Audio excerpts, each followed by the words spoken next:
Hi dear students, പുതിയൊരു സെഷനിലേക്ക് എല്ലാവർക്കും സ്വാഗതം. ഈ ഒരു സെഷനിൽ നമ്മൾ പ്രധാനമായിട്ടും ചെക്ക് ചെയ്യാൻ പോകുന്നത് നമ്മുടെ 9ാമത്തെ ചാപ്റ്ററാണ്, ഡയറക്ഷൻ ആൻഡ് കോർഡിനേഷൻ എന്നുള്ളത്. സോ നമുക്ക് നോക്കാം എന്താണ് ഡയറക്ഷൻ എന്നുള്ളത്, അതുപോലെ തന്നെ കോർഡിനേഷൻ എന്ത് എന്നുള്ളത്. Okay, then first one, direction. Direction means giving proper guidance to all people appointed at various posts in the organization so that they can successfully perform their work for which they have been appointed. Direction എന്ന് പറഞ്ഞു കഴിഞ്ഞാൽ എന്താണ്? Proper ആയിട്ടുള്ള guidance എല്ലാ ആളുകളിലേക്കും, നമ്മുടെ ഓർഗനൈസേഷനിൽ appoint ചെയ്തിട്ടുള്ള എല്ലാ ആളുകളിലേക്കും പ്രോപ്പർ ആയിട്ടുള്ള ഗൈഡൻസ് നൽകുന്നതിന് വേണ്ടിയിട്ടുള്ള, അല്ലെങ്കിൽ ഗൈഡൻസ് നൽകുക എന്നുള്ളതാണ് ഡയറക്റ്റിംഗ് എന്ന് പറഞ്ഞു കഴിഞ്ഞാൽ. സോ അതിലൂടെ എന്ത് ചെയ്യാൻ കഴിയും? അവരുടെ വർക്ക് അവർക്ക് വളരെ കൃത്യമായിട്ട്, വളരെ സക്സസ്ഫുൾ ആയിട്ട് അവർക്ക് കംപ്ലീറ്റ് ചെയ്യാൻ സാധിക്കുന്നു. അവരെ എന്ത് വർക്കിന് വേണ്ടിയിട്ടാണോ അവരെ അപ്പോയിന്റ് ചെയ്തിട്ടുള്ളത്, ആ ഒരു വർക്ക് അവർക്ക് സക്സസ്ഫുൾ ആയിട്ട് കംപ്ലീറ്റ് ചെയ്യാൻ സാധിക്കുന്നു എന്നുള്ളതാണ്. അപ്പോൾ ഡയറക്ഷൻ എന്ന് പറഞ്ഞു കഴിഞ്ഞാൽ, അല്ലെങ്കിൽ ഡയറക്റ്റിംഗ് എന്ന് പറഞ്ഞു കഴിഞ്ഞാൽ, ഓർഗനൈസേഷനിൽ ഡിഫറൻ്റ് ആയിട്ടുള്ള പോസ്റ്റുകളിലേക്ക് അപ്പോയിന്റ് ചെയ്തിട്ടുള്ള മുഴുവൻ എംപ്ലോയീസിനും, മുഴുവൻ ആളുകൾക്കും അവരുടെ വർക്ക് വളരെ കൃത്യമായിട്ട് സക്സസ്ഫുൾ ആയിട്ട് കംപ്ലീറ്റ് ചെയ്യുന്നതിന് വേണ്ടി ആവശ്യമായിട്ടുള്ള ഗൈഡൻസ് അല്ലെങ്കിൽ ഇൻസ്ട്രക്ഷൻസ് നൽകുന്നതിനെയാണ് ഡയറക്റ്റിംഗ് അല്ലെങ്കിൽ ഡയറക്ഷൻ എന്നുള്ള ഈ ഒരു മാനേജ്മെന്റ് ഫംഗ്ഷൻ കൊണ്ട് ഉദ്ദേശിക്കുന്നത്. അതിന്റെ ഡെഫിനിഷനിലേക്ക് വന്നു കഴിഞ്ഞാൽ, കൂൺസ് ആൻഡ് ഡോണലിന്റെ ഡെഫിനിഷൻ എങ്ങനെയാണ്? Directing is the interpersonal aspect of managing by which the subordinates are led to understand and contribute effectively and efficiently to the attainment of enterprises objectives. ഓർഗനൈസേഷന്റെ objectives efficient ആയിട്ടും അതുപോലെ തന്നെ effective ആയിട്ടും identify ചെയ്യുന്നതിന് വേണ്ടിയിട്ട്, അല്ലെങ്കിൽ attain ചെയ്യുന്നതിന് വേണ്ടിയിട്ട് ഓരോ എംപ്ലോയീസിന്റെ ഭാഗത്തുനിന്നും, ഓരോ സബോർഡിനേറ്റ്സിന്റെ ഭാഗത്തുനിന്നും എന്ത് കോൺട്രിബ്യൂഷനാണ് അവരുടെ ഭാഗത്തുനിന്ന് എഫിഷ്യൻ്റ് ആയിട്ട് ഉണ്ടാവേണ്ടത്, എന്ത് കോൺട്രിബ്യൂഷനാണ് അവർ നൽകേണ്ടത് എന്നുള്ളത് മനസ്സിലാക്കുക എന്നുള്ള, അല്ലെങ്കിൽ മനസ്സിലാക്കി കൊടുക്കുക എന്നുള്ള, അല്ലെങ്കിൽ അവർക്കത് ബോധ്യപ്പെടുത്തി കൊടുക്കുക എന്നുള്ള ഒരു മാനേജിങ് ആക്ടിവിറ്റിയാണ് എന്ത് പറയുന്നത്, ഡയറക്റ്റിംഗ് എന്ന് പറയുന്നത്. ഡയറക്റ്റിംഗ് എന്ന് പറഞ്ഞു കഴിഞ്ഞാൽ ഒരു ഇന്റർപേഴ്സണൽ ആക്ടിവിറ്റിയാണ്. അതായത് മാനേജറും സുപ്പീരിയറും, അല്ലെങ്കിൽ മാനേജറും സബോർഡിനേറ്റും തമ്മിലുള്ള ഒരു ഇന്റർപേഴ്സണൽ ആക്ടിവിറ്റിയാണ്. എന്താണ് ആ ഇന്റർപേഴ്സണൽ ആക്ടിവിറ്റിയിൽ നടക്കുന്നത്? ഓർഗനൈസേഷന്റെ ഒബ്ജക്റ്റീവ്സ് അച്ചീവ് ചെയ്യുന്നതിന് വേണ്ടിയിട്ട് ഓരോ സബോർഡിനേറ്റ്സിന്റെ ഭാഗത്തു നിന്നും എന്ത് കോൺട്രിബ്യൂഷനാണ് ഉണ്ടാവേണ്ടത് എന്നുള്ളത് അവരെ മനസ്സിലാക്കി കൊടുക്കുക, അല്ലെങ്കിൽ അവർക്ക് മനസ്സിലാക്കുന്ന തരത്തിലുള്ള ഒരു ആക്ടിവിറ്റിയാണ് നമ്മൾ ഡയറക്റ്റിംഗ് എന്ന് പറയുന്നത്. അത് തന്നെയാണ് നമ്മൾ മീനിങ്ങിലും പറഞ്ഞത്, അല്ലെ? മീനിങ് എന്ന് പറഞ്ഞു കഴിഞ്ഞാൽ, ഓർഗനൈസേഷനിൽ എന്തിനു വേണ്ടിയിട്ടാണ് ഓരോ എംപ്ലോയീസ് അപ്പോയിന്റ് ചെയ്തിട്ടുള്ളത്, അവർ ആ വർക്ക് കൃത്യമായിട്ട് ചെയ്യുന്ന സമയത്ത് നമുക്ക് നമ്മുടെ ഓർഗനൈസേഷന്റെ ഒബ്ജക്റ്റീവ്സ് അച്ചീവ് ചെയ്യാൻ കഴിയും. സോ ഓർഗനൈസേഷന്റെ ഒബ്ജക്റ്റീവ്സ് അച്ചീവ് ചെയ്യുന്നതിന് വേണ്ടിയിട്ട് ഓരോ സബോർഡിനേറ്റിന്റെ ഭാഗത്തുനിന്നും എന്ത് കോൺട്രിബ്യൂഷൻ നൽകാൻ കഴിയും എന്നുള്ളതിനെ കുറിച്ചുള്ള ഒരു ഇൻഫർമേഷൻ, ഒരു ഗൈഡൻസ്, ഒരു ഇൻസ്ട്രക്ഷൻ നൽകുന്നതാണ് ഡയറക്റ്റിംഗ് എന്ന് പറയുന്നത്. അതിന്റെ ഫീച്ചേഴ്സ് നോക്കാം. It is related to the human factor, കാരണം നമ്മളിവിടെ ഡീൽ ചെയ്യുന്നത് എംപ്ലോയീസിനെയാണ്. Then it is a group of various functions. അപ്പോൾ ഡയറക്റ്റിംഗ് എന്ന് പറഞ്ഞു കഴിഞ്ഞാൽ it is not a single process, അല്ലെങ്കിൽ ഒരു സിംഗിൾ ആയിട്ടുള്ള ഒരു ഫംഗ്ഷൻ അല്ല. ഒരുപാട് ഫംഗ്ഷൻസ് എന്ത് ചെയ്യുന്നുണ്ട്, ഡയറക്റ്റിംഗിന്റെ ഭാഗമായിട്ട് നടക്കുന്നുണ്ട്. ലൈക്ക് നമ്മൾ കോർഡിനേഷൻ ഉണ്ട്, അതുപോലെ തന്നെ സൂപ്പർവിഷൻ ഉണ്ട്, ഇങ്ങനെ ഡിഫറെന്റ് ആയിട്ടുള്ള ഫംഗ്ഷൻസ് ഇതിന്റെ ഭാഗമായിട്ട് വരുന്നുണ്ട്. And it is harmonising objectives is the essence of directing. ഡയറക്റ്റിംഗിന്റെ പ്രധാനപ്പെട്ട ഒരു അതിന്റെ ലക്ഷ്യം എന്ന് പറയുന്നത്, അല്ലെങ്കിൽ അതിന്റെ പ്രധാനപ്പെട്ട അതിന്റെ ഒരു എസെൻസ് എന്ന് പറയുന്നത് എന്താണ്? ഹാർമണൈസിങ് ഒബ്ജക്റ്റീവ്സ് ആണ്. ഒബ്ജക്റ്റീവ്സിനെ ഏകോപിപ്പിക്കുക എന്നുള്ളതാണ്. നമ്മുടെ ഓർഗനൈസേഷൻ ഒബ്ജക്റ്റീവ്സ് ഉണ്ട്, ഓരോ ഇൻഡിവിജ്വൽ എംപ്ലോയീസിനും ഒബ്ജക്റ്റീവ്സ് ഉണ്ട്. സോ സബോർഡിനേറ്റ്സിന്റെ ഒബ്ജക്റ്റീവ്സിനെയും നമ്മുടെ ഓർഗനൈസേഷന്റെ ഒബ്ജക്റ്റീവ്സിനെയും എല്ലാം എന്ത് ചെയ്യാണ്? ഏകോപിപ്പിക്കുക എന്നുള്ളതാണ്. അല്ലെങ്കിൽ അതിനെ എന്ത് ചെയ്യണം? ഒത്തൊരുമയോട് കൂടിയിട്ട് ആ ഒബ്ജക്റ്റീവ്സ് അച്ചീവ് ചെയ്യുക എന്നുള്ളതാണ് ഡയറക്റ്റിംഗിന്റെ എസെൻസ് ആയിട്ട് പറയുന്നത്.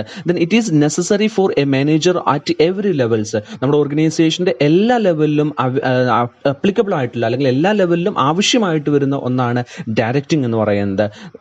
Then it is A continuous function. Directing എന്നുള്ളത് ഒരു കണ്ടിന്യൂസ് ആയിട്ടുള്ള ഫംഗ്ഷൻ ആണ്. സോ ഓർഗനൈസേഷൻ നിലനിൽക്കുന്ന കാലത്തോളം, ഓർഗനൈസേഷനിലെ ആക്ടിവിറ്റീസ് ഉള്ള കാലത്തോളം, ഓർഗനൈസേഷനിലെ എംപ്ലോയീസ് ഉള്ള കാലത്തോളം എന്ത് ചെയ്യേണ്ടതുണ്ട്? നമുക്ക് ഡയറക്റ്റിംഗ് നൽകേണ്ടതുണ്ട്, ഡയറക്ഷൻ നൽകേണ്ടതുണ്ട്. So these are the features of direction. Then principles of directing. First one, harmony of objectives. നമ്മൾ നേരത്തെ പറഞ്ഞു, ഓർഗനൈസേഷന്റെ ഒബ്ജക്റ്റീവ്സിനെ ഏകോപിപ്പിക്കുക എന്നുള്ളതാണ് ഹാർമണി ഓഫ് ഒബ്ജക്റ്റീവ്സ് എന്നുള്ള ഈ ഒരു പ്രിൻസിപ്പിൾ കൊണ്ട് ഉദ്ദേശിക്കുന്നത്. നമ്മുടെ ഓർഗനൈസേഷനിലെ ഇൻഡിവിജ്വൽ ഒബ്ജക്റ്റീവ്സ് ഉണ്ട്, അതുപോലെ തന്നെ ഓർഗനൈസേഷന്റെ കോമൺ ആയിട്ടുള്ള ഒബ്ജക്റ്റീവ് ഉണ്ട്. ഈ ഒബ്ജക്റ്റീവ്സിനെല്ലാം ഇന്റഗ്രേറ്റ് ചെയ്യുക, അല്ലെങ്കിൽ ഹാർമണൈസ് ചെയ്യുക എന്നുള്ളതാണ് ഈ ഒരു പ്രിൻസിപ്പിൾ കൊണ്ട് ഉദ്ദേശിക്കുന്നത്. Then second one, unity of command. അത് നമ്മൾ മുമ്പേ ഒരുപാട് തവണ ഡിസ്കസ് ചെയ്തിട്ടുള്ള ഒന്നാണ് യൂണിറ്റി ഓഫ് കമാൻഡ് എന്ന് പറയുന്നത്. അതായത് ഒരു സുപ്പീരിയറിൽ നിന്ന് മാത്രമേ നമുക്ക് ഓർഡേഴ്സ് വരാൻ പാടുള്ളൂ. ഒരു എംപ്ലോയിക്ക് ഒരു സുപ്പീരിയറിൽ നിന്ന് മാത്രമായിരിക്കണം ഓർഡേഴ്സ് വരേണ്ടത്. Then efficiency of direction. Efficiency of direction എന്ന് പറഞ്ഞു കഴിഞ്ഞാൽ നമ്മുടെ ഓർഗനൈസേഷൻ്റെ ഒബ്ജക്റ്റീവ്സ്, അതുപോലെ തന്നെ ഓരോ ഇൻഡിവിജ്വൽസിൻ്റെ ഒബ്ജക്റ്റീവ്സും ഏറ്റവും മിനിമം കോസ്റ്റിൽ അത് അറ്റൈൻ ചെയ്തിരിക്കണം എന്നുള്ളതാണ് എഫിഷ്യൻസി ഓഫ് ഡയറക്ഷൻ എന്ന് പറയുന്നത്. ഓർഗനൈസേഷൻ്റെ ഒബ്ജക്റ്റീവ്സ് ഏറ്റവും മിനിമം കോസ്റ്റിൽ അത് അറ്റൈൻ ചെയ്തിരിക്കണം എന്നുള്ളതാണ് ഈ ഒരു പ്രിൻസിപ്പിൾ കൊണ്ട് ഉദ്ദേശിക്കുന്നത്. Then fourth principle is maintain individual contribution. അതായത് ഈ ഒരു പ്രിൻസിപ്പിൾ പ്രകാരം പറയുന്നത് എന്തിനു വേണ്ടിയിട്ടാണ് നമ്മൾ ഡയറക്ഷൻ നടത്തുന്നത്, അല്ലെങ്കിൽ എന്തിനു വേണ്ടിയിട്ടാണ് ഡയറക്റ്റിൻ്റെ ഒരു പ്രധാനപ്പെട്ട എയിം എന്ന് പറയുന്നത് എന്താണ്, ഓരോ ഇൻഡിവിജ്വൽസിൻ്റെയും ഭാഗത്തുനിന്ന് എന്ത് കോൺട്രിബ്യൂഷൻ ആണ് ഉണ്ടാകുന്നത് എന്നുള്ളത് അവർക്ക് മനസ്സിലാക്കി കൊടുക്കുക എന്നുള്ളതാണ്. അതുകൊണ്ട് തന്നെ ഓരോ ഇൻഡിവിജ്വൽസിൻ്റെ ഭാഗത്തുനിന്നും കോൺട്രിബ്യൂഷൻ ഉണ്ടാകുന്നുണ്ട്, അവരുടെ ഭാഗത്തുനിന്ന് കോൺട്രിബ്യൂഷൻ നമുക്ക് ലഭിക്കുന്നുണ്ട് എന്നുള്ളത് ഉറപ്പുവരുത്തുക എന്നുള്ളതാണ് ഈ ഒരു പ്രിൻസിപ്പിൾ കൊണ്ട് ഉദ്ദേശിക്കുന്നത്. That is maintain individual contribution. And fifth one, direct supervision. ഓരോ ഇൻഡിവിജ്വൽസിനെയും നമ്മൾ എന്ത് ചെയ്യേണ്ടതുണ്ട്, ഡയറക്റ്റ് ആയിട്ട് ഇൻഡിവിജ്വലി എന്ത് ചെയ്യേണ്ടതുണ്ട്, അവരെ സൂപ്പർവൈസ് ചെയ്യേണ്ടതുണ്ട്. അതായത് നമ്മൾ അവരെ ഒബ്സർവ് ചെയ്യേണ്ടതുണ്ട്, നമ്മൾ അവരെ മോണിറ്റർ ചെയ്യേണ്ടതുണ്ട്. അവരുടെ വർക്ക് അവരെ എന്തിനു വേണ്ടിയിട്ടാണോ അപ്പോയിന്റ് ചെയ്തിട്ടുള്ളത് ആ ഒരു വർക്ക് അവർ കൃത്യമായിട്ട് ചെയ്യുന്നുണ്ട് എന്നുള്ളത് നമ്മൾ ഉറപ്പുവരുത്തേണ്ടതുണ്ട്. അതാണ് ഫിഫ്ത്ത് പ്രിൻസിപ്പിൾ ഡയറക്റ്റ് സൂപ്പർവിഷൻ എന്നുള്ളതുകൊണ്ട് ഉദ്ദേശിക്കുന്നത്. ആൻഡ് സിക്സ്ത് വൺ, ഇന്റലിജിബിലിറ്റി ആണ്. Intelligibility means according to this principle the directives and instruction issued should be easily understandable. അതായത് നമ്മൾ ഇൻസ്ട്രക്ഷൻസ് നൽകുന്നുണ്ട്, ഗൈഡൻസ് നൽകുന്നുണ്ട്, ഒരുപാട് ഓർഡറുകൾ നൽകുന്നുണ്ട് അല്ലെ. അപ്പോൾ ഈ ഓർഡറുകളും ഈ ഇൻസ്ട്രക്ഷൻസും ഈ ഗൈഡൻസും എല്ലാം എന്തായിരിക്കണം, അണ്ടർസ്റ്റാൻഡബിൾ ആയിരിക്കണം, വളരെ വ്യക്തമായിരിക്കണം, അതും ഈസിലി അണ്ടർസ്റ്റാൻഡബിൾ ആയിരിക്കണം എന്നുള്ളതാണ് ഇന്റലിജിബിലിറ്റി എന്നുള്ള ഒരു പ്രിൻസിപ്പിൾ കൊണ്ട് ഉദ്ദേശിക്കുന്നത്. And seventh one, right type of leadership. Right type of leadership means direction should guide, influence and lead the subordinates to achieve objectives. നമ്മുടെ ഓർഗനൈസേഷൻ്റെ ഒബ്ജക്റ്റീവ്സ് അച്ചീവ് ചെയ്യുന്നതിന് അവർ ഇൻഫ്ലുവൻസ് ചെയ്യുന്ന, അവർക്ക് ഗൈഡൻസ് നൽകുന്ന തരത്തിലായിരിക്കണം നമ്മുടെ ഡയറക്ഷൻ എന്നുള്ളതാണ്. അതായത് നമ്മുടെ ഓർഗനൈസേഷൻ്റെ ഒബ്ജക്റ്റീവ്സും ഓരോ ഇൻഡിവിജ്വൽസിൻ്റെ ഒബ്ജക്റ്റീവ്സും അച്ചീവ് ചെയ്യുന്നതിന് അവരെ ഇൻഫ്ലുവൻസ് ചെയ്യുന്ന, അവരെ ഫോഴ്സ് ചെയ്യുന്ന, അവരെ ലീഡ് ചെയ്യുന്ന അത്തരത്തിലുള്ള അവർക്കുള്ള ഗൈഡൻസ് ആയിരിക്കണം നമ്മുടെ എന്ന് പറയുന്നത് ഈ ഒരു ഡയറക്ഷൻ എന്ന് പറയുന്നത്. സോ ആ രീതിയിൽ ഒരു നല്ല ലീഡർഷിപ്പ് ക്വാളിറ്റിയോട് കൂടിയിട്ടായിരിക്കണം നമ്മൾ എന്ത് ചെയ്യേണ്ടത്, നമ്മുടെ ഡയറക്റ്റിംഗ് ആക്ടിവിറ്റീസ് കണ്ടക്ട് ചെയ്യേണ്ടത്. Then eighth one, communication ആണ്. There should be effective communication between superior and subordinate. സുപ്പീരിയറും സബോർഡിനേറ്റും തമ്മിൽ എഫക്റ്റീവ് ആയിട്ടുള്ള ഒരു കമ്മ്യൂണിക്കേഷൻ ഉണ്ടായിരിക്കണം. എങ്കിൽ മാത്രമാണ് നമ്മൾ ഈ ഡയറക്റ്റിംഗ് എന്നുള്ള ഈ ഒരു കോൺസെപ്റ്റ് കൊണ്ട് അല്ലെങ്കിൽ ഒരു ഫംഗ്ഷൻ്റെ ഒബ്ജക്റ്റീവ്സ് നമുക്ക് അച്ചീവ് ചെയ്യാൻ കഴിയുള്ളൂ. And ninth one, flow of information. There should be proper flow of information from top to bottom level.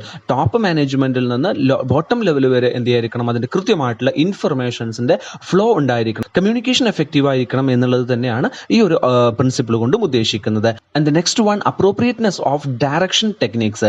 That means the direction technique which is adopted to achieve organisation objective should be appropriate. അതായത് നമ്മൾ different ആയിട്ടുള്ള direction ടെക്നിക്കുകൾ നമ്മളിവിടെ apply ചെയ്യുന്നുണ്ടായിരിക്കാം. So നമ്മൾ apply ചെയ്യുന്ന direction ടെക്നിക്കുകൾ നമ്മുടെ ഒബ്ജക്റ്റീവിന് appropriated ആയിട്ടുള്ളതായിരിക്കണം, അതായത് ഒബ്ജക്റ്റീവിന് സൂട്ടബിൾ ആയിട്ടുള്ളതായിരിക്കണം, നമ്മുടെ ഒബ്ജക്റ്റീവ് അച്ചീവ് ചെയ്യാൻ കഴിയുന്ന ടെക്നിക്സ് ആയിരിക്കണം നമ്മളിവിടെ ഉപയോഗിക്കേണ്ടത് എന്നുള്ളതാണ് ഈ ഒരു പ്രിൻസിപ്പിൾ കൊണ്ട് ഉദ്ദേശിക്കുന്നത്. And the last one, follow up. Follow up means the management should see whether the direction issued by them are carried out or not and to see whether there is any difficulty to follow the directions. അതായത് നമ്മുടെ direction കൃത്യമായിട്ട് എന്ത് ചെയ്യുന്നുണ്ട്, അത് workout ചെയ്യുന്നുണ്ട് എന്നുള്ളത് നമ്മൾ ഉറപ്പുവരുത്തണം. അത് എത്രമാത്രം എഫക്റ്റീവ് ആണ്, അതിലെന്തെങ്കിലും ഡിഫിക്കൽട്ടീസ് ഉണ്ടോ, അത് നമുക്ക് സ്മൂത്ത് ആയിട്ട് അത് റൺ ചെയ്യാൻ സാധിക്കുന്നുണ്ടോ എന്നുള്ളത് നമ്മൾ എന്ത് ചെയ്യണം, നമ്മൾ ഇവാലുവേറ്റ് ചെയ്തിരിക്കണം, നമ്മളത് മെഷർ ചെയ്തിരിക്കണം, മോണിറ്റർ ചെയ്തിരിക്കണം എന്നുള്ളതാണ് 11ാമത്തെ പ്രിൻസിപ്പിളായിട്ട് പറയുന്നത്. These are the principles of directing. The next one, supervision.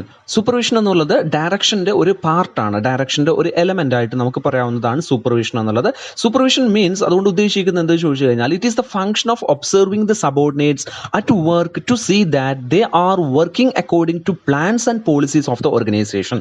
ഓർഗനൈസേഷൻ്റെ പോളിസീസും പ്ലാനും പ്രകാരം എംപ്ലോയീസ് വർക്ക് ചെയ്യുന്നുണ്ട് എന്നുള്ളത് ഒബ്സർവ് ചെയ്യുക എന്നുള്ളതാണ് സൂപ്പർവിഷൻ എന്നുകൊണ്ട് ഉദ്ദേശിക്കുന്നത്. ദെൻ അതിൻ്റെ ഡെഫിനേഷൻ ഇങ്ങനെയാണ് R.C. ഡേവിസ് ഡിഫൈൻ ചെയ്തിട്ടുള്ളത്. It is the function of assuring that the work is being done in accordance with the plan and instructions. നമ്മുടെ ഓർഗനൈസേഷൻ്റെ പ്ലാൻ പ്രകാരം, ഓർഗനൈസേഷൻ്റെ ഇൻസ്ട്രക്ഷൻ പ്രകാരം എംപ്ലോയീസ്, വർക്കേഴ്സ് അവരുടെ വർക്ക് കണ്ടക്ട് ചെയ്യുന്നുണ്ട്, അവർ വർക്ക് ചെയ്യുന്നുണ്ട് എന്നുള്ളത് അഷ്വർ ചെയ്യുക, ഉറപ്പുവരുത്തുക എന്നുള്ളൊരു ഫംഗ്ഷനെയാണ് നമ്മൾ സൂപ്പർവിഷൻ എന്ന് പറയുന്നത്. സൂപ്പർവിഷൻ എന്നുള്ളത് ഡയറക്ഷൻ്റെ ഒരു പാർട്ടാണ്. ദെൻ ഡയറക്ഷനും സൂപ്പർവിഷനും തമ്മിലുള്ള ജസ്റ്റ് ഒരു കമ്പാരിസൺ ആണ് നെക്സ്റ്റ് പറയുന്നത്. Direction is the guiding, motivating, leading and supervising the support needs to achieve organizational objectives.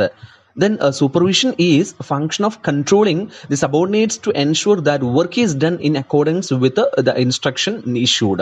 But directing എന്ന് പറഞ്ഞു കഴിഞ്ഞാൽ എന്താണ്, എംപ്ലോയീസിനെ മോട്ടിവേറ്റ് ചെയ്യിപ്പിക്കുക, എംപ്ലോയീസിനെ ലീഡ് ചെയ്യിപ്പിക്കുക, എംപ്ലോയീസിനെ സൂപ്പർവൈസ് ചെയ്യുക. നമ്മുടെ ഓർഗനൈസേഷണൽ ഒബ്ജക്റ്റീവ്സ് അച്ചീവ് ചെയ്യുന്നതിന് വേണ്ടിയിട്ട് എംപ്ലോയീസിനെ മോട്ടിവേറ്റ് ചെയ്യുന്നു, അതുപോലെ തന്നെ എംപ്ലോയീസിനെ ലീഡ് ചെയ്യുന്നു, എംപ്ലോയീസിനെ സൂപ്പർവൈസ് ചെയ്യുന്നു എന്നുള്ളതാണ് ഡയറക്ഷൻ എന്ന് പറയുന്നത്.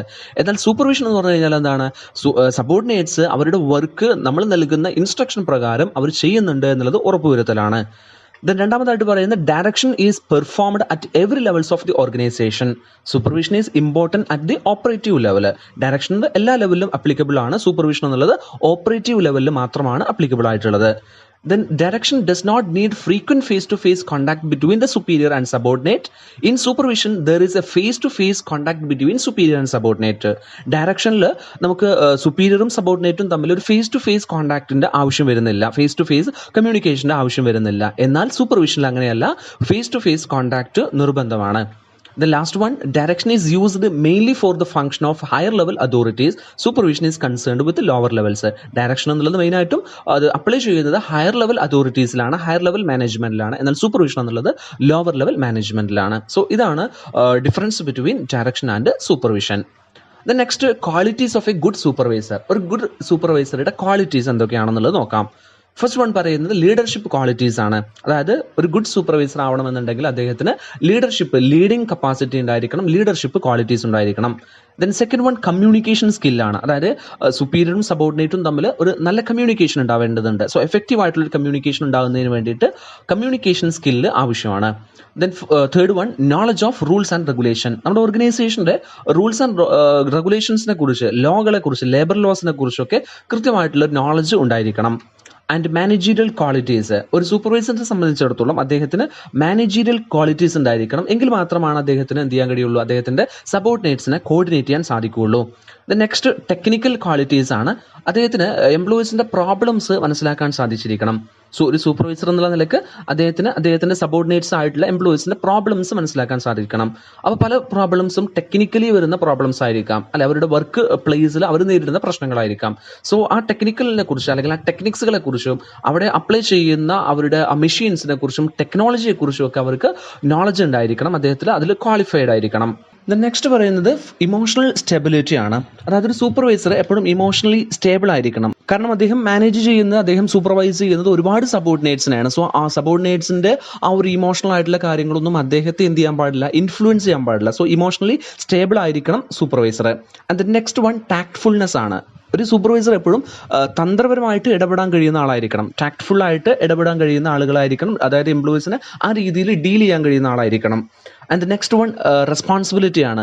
അതായത് ഹി ഷുഡ് ഹാവ് റെസ്പോൺസിബിലിറ്റി. ഒരു ഗുഡ് സൂപ്പർവൈസർ ആണെന്നുണ്ടെങ്കിൽ അദ്ദേഹത്തിന് റെസ്പോൺസിബിലിറ്റി ഉണ്ട്. അദ്ദേഹത്തിൽ നിന്നും എന്ത് ചെയ്യേണ്ടതുണ്ട്, സൂപ്പർവൈസറിൽ നിന്നും സബോർഡിനേറ്റ്സിന് കോൺഫിഡൻസ് ലഭിക്കേണ്ടതുണ്ട്. And next one, knowledge of organisation. നമ്മുടെ ഓർഗനൈസേഷനെ കുറിച്ച് കൃത്യമായിട്ടുള്ള ഒരു നോളജ് സൂപ്പർവൈസർക്ക് ഉണ്ടായിരിക്കണം. And ability to judge correctly. കാര്യങ്ങൾ കൃത്യമായിട്ട് മനസ്സിലാക്കാനും അത് വളരെ സിസ്റ്റമാറ്റിക് ആയിട്ട് അനലൈസ് ചെയ്യാനും അദ്ദേഹത്തിന് കഴിഞ്ഞിരിക്കണം. He should be capable of making correct assessment of people, place and events. ഓരോ ഇൻഡിവിജ്വൽസിനെ കുറിച്ചും കൃത്യമായിട്ട് അസസ് ചെയ്യാനും ഒക്കെ അദ്ദേഹത്തിന് കഴിഞ്ഞിരിക്കണം. He should be a man of great patience. അതായത് സൂപ്പർവൈസർ ഒരു ഗുഡ് സൂപ്പർവൈസർ ആണെന്നുണ്ടെങ്കിൽ അദ്ദേഹത്തിന് നല്ല ക്ഷമ ഉണ്ടായിരിക്കണം. The next, strong sense of discipline. He should have a strong sense of discipline. അതായത് അദ്ദേഹം എന്തായിരിക്കണം, ഒരു വെൽ ഡിസിപ്ലിൻ ആയിട്ടുള്ള ആളായിരിക്കണം. The next, he should be physically fit. അദ്ദേഹം ഫിസിക്കലി, അതായത് നല്ല ആരോഗ്യമുള്ള അല്ലെങ്കിൽ ഫിസിക്കലി ഫിറ്റ് ആയിട്ടുള്ള ആളായിരിക്കണം. And the last one, good memory. അതായത് അദ്ദേഹത്തിന് നല്ല മെമ്മറി കപ്പാസിറ്റി ഉണ്ടായിരിക്കണം. ഇതൊക്കെയാണ് ഒരു നല്ല സൂപ്പർവൈസറുടെ ക്വാളിറ്റീസ് ആയിട്ട് പറയുന്നത്. സോ ഇത് നമ്മൾ ഡിസ്കസ് ചെയ്തത് എന്താണ് ഡയറക്ഷൻ എന്നുള്ളത് പറഞ്ഞു, അതിൻ്റെ ഡെഫിനിഷൻ പറഞ്ഞു, പ്രിൻസിപ്പിൾസ് പറഞ്ഞു. ദെൻ എന്താണ് സൂപ്പർവിഷൻ എന്നുള്ളത് പറഞ്ഞു, ഡയറക്ഷനും സൂപ്പർവിഷനും തമ്മിലുള്ള കമ്പാരിസൺ ചെയ്തു. അതുപോലെ തന്നെ ഒരു ഗുഡ് ക്വാളിറ്റി ഉള്ള അല്ലെങ്കിൽ ഗുഡ് സൂപ്പർവൈസർ ആയിട്ടുള്ള ഒരാളുടെ ക്വാളിറ്റീസ് എന്തൊക്കെയാണെന്നുള്ളത് നമ്മൾ ഡിസ്കസ് ചെയ്തു. സോ ഇത്രയാണ് ഇന്നത്തെ ഈ ഒരു സെഷനിൽ ഡിസ്കസ് ചെയ്യുന്ന. ബാക്കി കാര്യങ്ങൾ നമ്മൾ നെക്സ്റ്റ് ഡേയിൽ ഡിസ്കസ് ചെയ്യുന്നതായിരിക്കും. സോ വൈൻഡപ്പ് ചെയ്യുന്നു. Thank you.